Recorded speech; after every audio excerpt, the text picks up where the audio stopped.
We are doing a calibration test on our Gweike. I tried to do the tape, and it did not like that. I saw online to do tape or do white paper, and it just would not work. It just kept saying it's too bright, too bright. I pretty much covered up all the lights, and I even covered the top of the glass, so there's no light coming in. I even covered up the little red light in there to make it so there's no light coming in, and it kept saying too bright. So I think it just says it's too bright when it can't see the shapes. So we are going to try it with red, just red craft paper, construction paper. We had to do 4. We taped it on the bottom after laying it out, and then taped it on the sides just so it's not fluttery. So hopefully this will work. All right. After doing the test, it was even worse.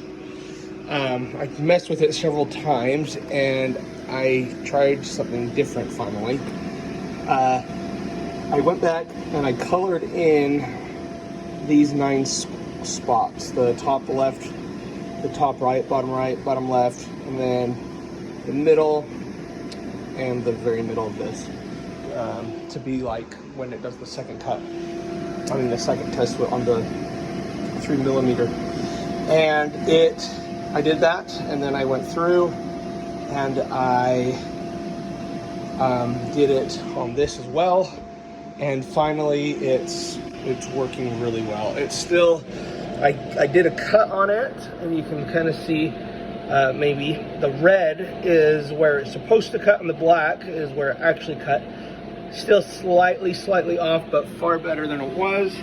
I'm really happy with that. So try coloring in those spots. If you do have to go through it, so you print it first, and then I would color those in before you move on. But when you calibrate and it sends it to the machine, if it's already cut, just ignore it. Don't push it and just proceed, and it'll let you skip the cutting part, so you don't have to try to recut it. And you can do that on both of those if you're going back through it after you've already cut it. But make sure that these haven't moved at all. If you've moved it, you probably want to redo it. Otherwise it'll calibrate it wrong. But after doing those, coloring in those 9 spots, it worked well. I did tape the lights. I don't know if that helped or not, but coloring that in seemed to be what did the trick. Hopefully that helps.